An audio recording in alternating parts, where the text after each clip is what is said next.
most teams in the Premier League now only have 5 games to play this season, and the weekend that's just gone brought some massive results at both ends of the table. And I'm going to be going through this weekend's results today. I've already done a separate video about the top of the league clash between Man City and Arsenal and what that will mean for the title race. That game definitely deserved its own video, so that went up yesterday. I've also done a reaction to Chelsea versus Man United, which was played on the Saturday night.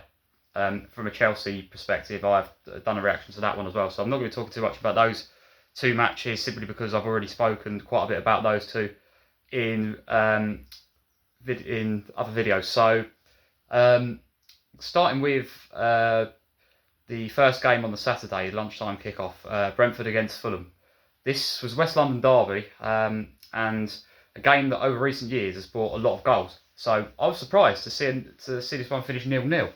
But that's how it was.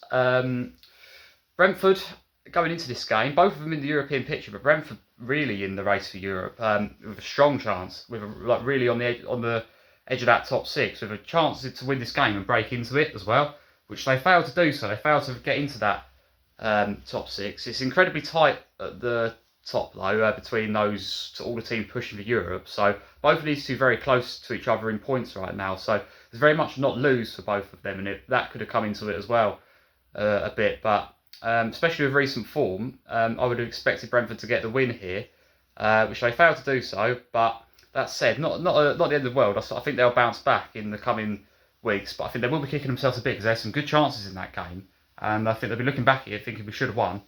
But Fulham was able to hold firm and get keep the clean sheet, which is impressive from them as well, because Brentford usually do score, but not on this occasion. So 0-0 in that one. Moving on to the games later on the Saturday, we saw Leeds take on Wolves. Wolves all but relegated coming into this game, and the relegation was sealed really with the defeat, but we've had the official confirmation that they have been relegated with last night's result, the draw for West Ham. But it's been a long time coming, this relegation for Wolves. We've known for a while that they was going to be going down, but now it's just been officially confirmed. And I have to say for Leeds, everything Leeds threw at them, Wolves just had no answer to, and I think we're seeing this now week in, week out with Leeds. They're playing with a lot more confidence, they're attacking in particular with a lot more confidence, they're starting to take more of their opportunities now that they are creating, and I think we're starting to see them start to adjust to the Premier League. And I think it's definitely the right decision to stick with Daniel Farke. In the earlier part of the season, when it wasn't going so well, there was a lot of rumours about his position being questioned and stuff, and sticking with him has proven to be the correct decision because he's done so well with his team. And I've been very impressed with him this season. I've been very impressed with Leeds, particularly with the way they stepped up recently. Other teams not performing down at the bottom, they've taken full advantage and got themselves that 8-point gap over the relegation zone over Spurs in 18th. So Leeds sitting comfortably in 15th. Wolves now relegated, and just again another game where their defence is just completely rolled over. But on the contrary to that, Leeds now looking all but safe, surely, with that nice gap between themselves and the relegation zone. I think now Leeds, especially with the form they're on, will be all right now. Very impressed with them.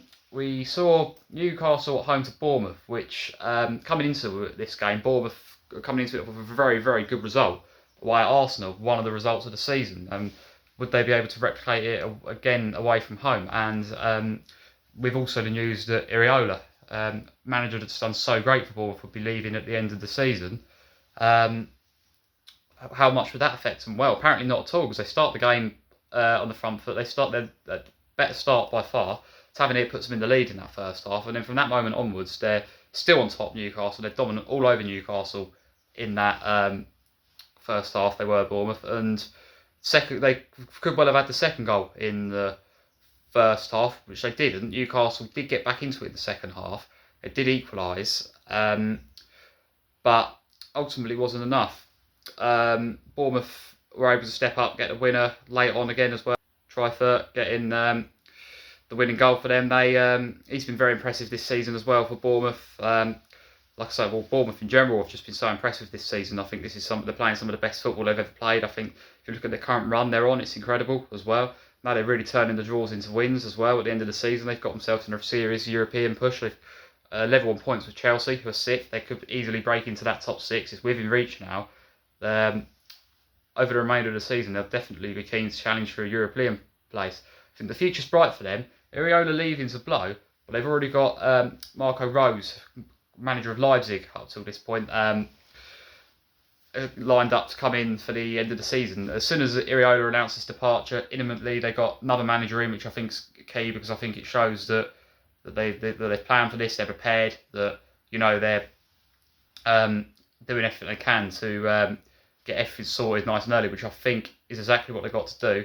Marco Rose as well has done well at Leipzig this season. Looks like he's got him a third place finish, a top 3 finish in the Bundesliga. So I think Bournemouth are, and also Bournemouth as well, their recruitment, particularly of managers over recent years, has been so good as well. They've always seemed to get it right with the manager, so I definitely trust their judgment on this one as well. Spurs against Brighton was a huge game for Spurs, with them sitting in 18th, the pressure really starting to build, and also with it being De Zerbi's first home game against his old club that are doing so well.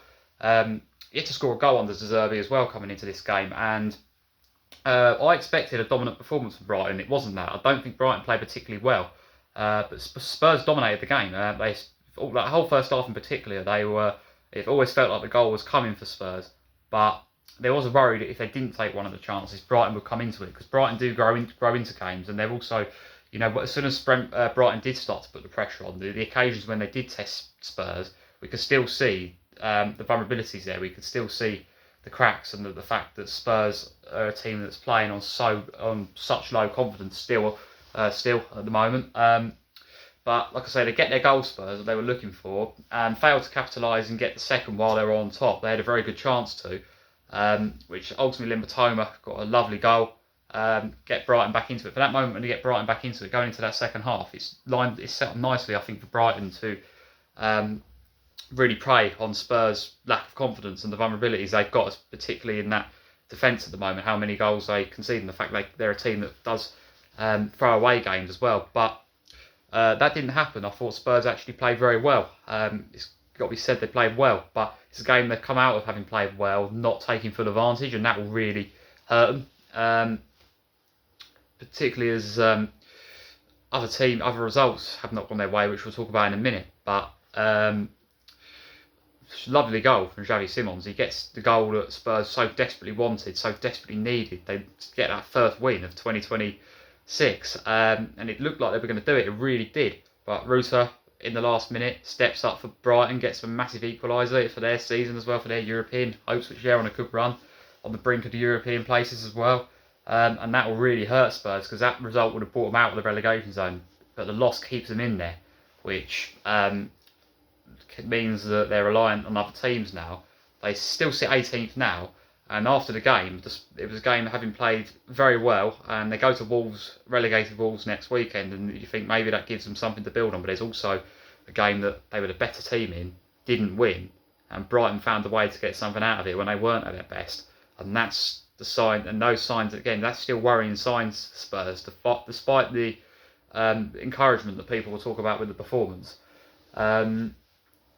Obviously the late game was Chelsea Man United, big game in terms of the top 4 and 5 and whatever. That's I've already done a separate video about that. Chelsea losing again, failing to score a goal again, conceded, carrying on with this shocking run of form. Big win for United, pretty much wraps them up in that for them Champions League places now. Seals Chelsea's fate in terms of Champions League, I think. For us, it's done now. On to the games that we saw on the Sunday.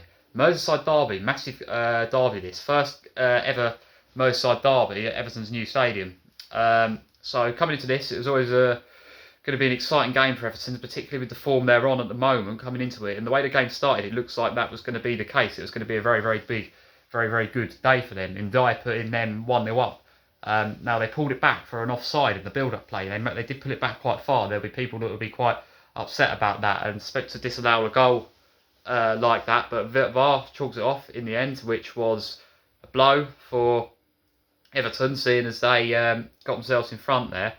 A team with serious hopes for Europe as well this season, against a Liverpool side that are not their best. That really would have been the game could have panned out very differently if that goal had been given, I will say that. But Liverpool do come into it. We see Gakpo picks out Salah at the back post. Liverpool get themselves in front. And from that moment, Liverpool, you think, are they going to take control like they so often do in Merseyside derbies? Are they just going to be able to, despite the fact that Everton are on much better form coming into the game and the home side, will Liverpool just use their experience to get themselves over the line in this Merseyside derby? But in the second half, it looked like it might go a different way. Dewsbury Hall, again, such a good player, a player that Chelsea should not let go of, a player that has been so crucial for Everton this season. Gets the assist, puts it on the plate for Beto. Beto scores the equaliser that Everton were looking for, and from that moment it's game on. It could go either way, and it was very, very competitive after that. Both teams really pushing at both ends, and it looked like a winner could be coming either way for quite a while. But the game eventually did slow down a bit, and it did almost get to a point where it felt like, are both teams going to take a point here? Is this going to be a point game for both teams, a 1-1? But no, it wasn't. Liverpool, as we've seen from them quite often when they're in these situations, even when they're not having the best of season. And this is sort of the moment I've been waiting for to see with Liverpool for a while. The moment, despite the bad form, where someone does something big, steps up, and just gets them back on track for this top 5 Champions League finish, which they look very good to get now with that 7-point lead. But Van Dijk gets the header from the corner, literally pretty much last kick of the game. Huge goal, massive goal from a big player, big game player as well. He steps up in the big moments for them, Van Dijk, and that could be a crucial goal come the end of the season. That could be one they look back on and think that was the day they got it over the line. And to win at Everton as well, always something that they'll enjoy. So, very competitive Merseyside derby there. Loss harsh on Everton, I felt, but Liverpool stepped up when it mattered. Now, Villa and Sunderland was a very, very good game. Sunderland not out of that European push either. Villa looking very good for top 4 finish now. Champions League surely Champions League football for them next season. But they, like I said, they go 1-0 up at home. Very strong home team, Villa. Good game for Watkins, this actually. Because he gets with the brace, obviously, puts them 1-0 up. Sunderland come back into it, though, as they often do. One of the best teams coming from behind in the Premier League. That's the thing with Sunderland. That's one of the things that's been so impressive about them, particularly the team coming up. Often the teams coming up, they have to go 1-0 up. They're not used to the Premier League. They need to go 1-0 up. They need to get confidence behind them. If someone scores against them, it'll knock the confidence so badly, and they won't be able to grow back into it. But I think that's been one of Sunderland's biggest strengths this season, and we saw that in the Championship. They come from behind a lot last season. Is when they go behind in a match, they so often seem to find a way to come back, and quite often go on and win the game. So they're never a team that's beaten really, and we especially saw that in the second half. The second half, the Villa look like they come out and taken complete control of, and very well worked third goal from Villa as well. Fantastic build-up play. But from that moment, 3-1 up Villa, you're thinking surely they're over the line here. But well, no. Sunderland fight back, and they get themselves get it to 3-3, and they come from nowhere really, and capitalised on Villa mistakes as well. But looked like they got themselves a point out of it from a position where that did not look likely at all. From within the space of 5 minutes, game completely changed. But Villa, right at the end, stepped up. Tammy Abraham, good player as well, always good for a goal. Gets a massive, massive goal, which I think just puts them in a very, very comfortable position to go on and get that Champions League finish now. As for Nottingham Forest, had a major chance to capitalise on Spurs failing to win. Had a chance to get themselves 5 points clear of the relegation zone. First half didn't go to plan though. Very frustrating for them. Burnley are in front. Burnley almost relegated as well. They're not doing much better than Wolves.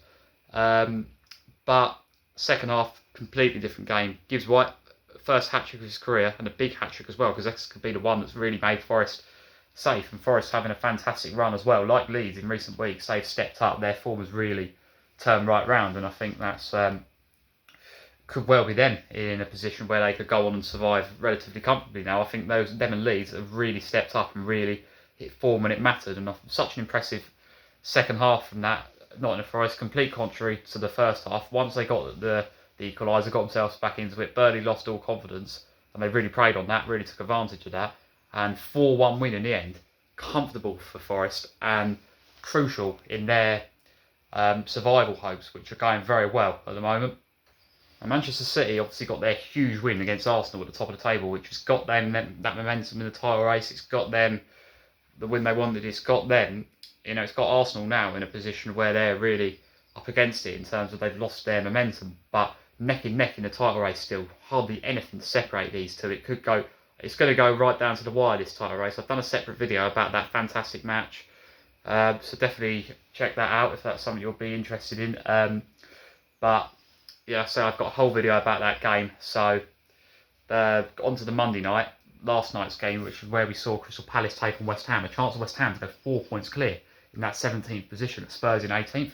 They didn't do that, but they did get a point, which was not a bad point considering Palace did have quite a few good moments in that game. And like I say, late on it looked like they had won it as well. The offside West Ham would have been, or the disallowed goal offside West Ham would have been very, very relieved about for sure. And well, it was, 0-0 is again another 0-0 in the London derby this weekend. We had two of them, the first game and the last game. But well, so West Ham had chances as well. But I think they'll look back at it and they'll see it as a point gained, and I think they'll see it as a step. They're pulled a little bit further clear of Spurs. They've got a 2-point lead over them now. They're out of the relegation zone with not many games to play now, so I think that's key for West Ham. They was in that relegation zone for a while. They broke out of it now against a Spurs side that simply don't win games at the moment. So it could be very, very important come the end of the season. That point for West Ham, every point at this stage is crucial.